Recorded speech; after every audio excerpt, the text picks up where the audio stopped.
पीक कर्जमाफी होणार की नाही? अजित पवारांनी स्पष्टच सांगितलं. म्हणाले पीक कर्जमाफी होणार. राज्याचे उपमुख्यमंत्री आणि अर्थमंत्री असलेले अजित पवार यांनी पीक कर्जमाफी होणार की नाही याबाबत आज स्पष्टपणे भाष्य केले आहे. राज्यातील शेतकऱ्यांना राष्ट्रीयकृत बँका, खासगी बँका, ग्रामीण बँका व जिल्हा मध्यवर्ती सहकारी बँकेच्या शाखामार्फत शेती पिकासाठी कर्ज दिलं जातं. यामध्ये सर्वाधिक कर्ज वितरण जिल्हा सहकारी बँकमार्फत होते. फेब्रुवारी महिन्यापासून शेतकरी कर्ज भरत असतात. मात्र सत्तेत आल्यास शेतकऱ्यांची कर्जमाफी करू असे आश्वासन विधानसभा निवडणुकीपूर्वी महायुती सरकारने दिलं होतं. त्यामुळे पुन्हा सत्तेत आलेलं महायुती सरकार कर्जमाफी करेल या आशेने अनेक शेतकऱ्यांनी कर्ज भरण्यास आखडता हात घेतला आहे. दरम्यान राज्याचे उपमुख्यमंत्री आणि अर्थमंत्री असलेले अजित पवार यांनी पीक कर्जमाफी होणार की नाही याबाबत आज स्पष्टपणे भाष्य केले आहे. बारामतीमध्ये शेतकरी मेळावा आयोजित करण्यात आला होता. त्यावेळी बोलताना अजित पवार म्हणाले, विधानसभा निवडणुकीत काही गोष्टी घडल्या होत्या. आर्थिक शिस्त गरजेची असते. त्यामुळे मी अर्थसंकल्प सादर केला. विरोधकांनी जी टीका करायची ती केली. आम्ही वास्तववादी भूमिका घेऊन अर्थसंकल्प सादर केला. मी राज्याचा अर्थसंकल्प सादर करतो. मला थोडीशी तरी अक्कल आहे. सगळी सोंग करता येतात, पैशांचा सोंग करता येत नाही. काहींनी निवडणुकीच्या आधी कर्जमाफीबाबत वक्तव्य केलं होते. मी राज्यातल्या जनतेला सांगतो, 31 तारखेच्या आत कर्जमाफीचे पैसे भरा. जे आधी सांगितलं होतं ते प्रत्यक्षात येत नाही. आता तशी परिस्थिती नाही. भविष्यातील परिस्थिती बघून आम्ही निर्णय घेऊ. यावर्षी आणि पुढच्या वर्षीची पीक कर्जमाफी होणार नाही.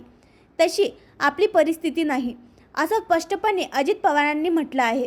सर्व धर्माचे लोक एकत्र राहण्याची ही आपली परंपरा. पुढे पुतळ्याच्या अनावरणाबाबत बोलताना अजित पवार म्हणाले की सर्व धर्माचे लोक एकत्र राहण्याची ही आपली परंपरा आहे. छत्रपती शिवाजी महाराजांनी शिकवण आपल्याला दिली आहे. त्या शिकवणीमधून आपण पुढे जात आहोत. 1984 साली या पुतळ्याच्या अनावरासाठी राष्ट्रपती, त्यावेळेचे मुख्यमंत्री आणि शरद पवार उपस्थित होते. काही महिन्यापूर्वी पंतप्रधानांच्या हस्ते छत्रपती शिवाजी महाराजांच्या पुतळ्याचे अनावरण झाले. त्याला मी होतो, देवेंद्र फडणवीस होते, एकनाथ शिंदे होते. त्यामध्ये काही चुका झाल्या आणि वाऱ्याच्या वेगाने नको ती घटना घडली. त्याचे शल्य सगळ्यांना आहे. समुद्राची हवा लोखंडाला बाद करून टाकते, त्यामुळे तो प्रकार घडला. आता पुन्हा एकदा आम्ही त्याचं काम सुरू केलं आहे. ते अंतिम टप्प्यात आहे. स्टेनलेस स्टील हे मटेरियल तिथे वापरलं. छत्रपती शिवाजी महाराज, संभाजी महाराज आपले दैवत आहे. त्यांची देखभाल करणे गरजेचे आहे. जी जबाबदारी घ्यायला पाहिजे होती ती खबरदारी आपण घेतली. त्यामुळेच आज माळेगाव येथे पुतळ्याचं अनावरण केलं. निजामाचे राज्य होतं, आदिलशहाचं राज्य होतं, पेशव्यांचे राज्य होते, परंतु शिवाजी महाराजांचा आडनाव भोसले होते. त्यांचे राज्य कधी नव्हतं. ते रयतेचे राज्य असे म्हणायचे, असंही पुढे अजित पवारांनी म्हटलं आहे. अजितदादांनी थेट संचालकांना ढकललं मागं.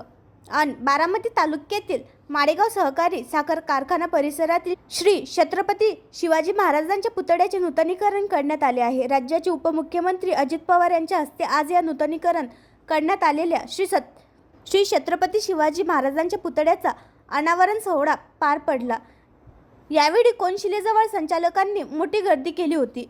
कोनशिलेजवळ फोटो काढत असताना संचालकांची गर्दी पाहून अजित पवारांनी संचालकांना मागे सारले. अजित पवार पुढे आले आणि संचालकांना मागे ढकलले.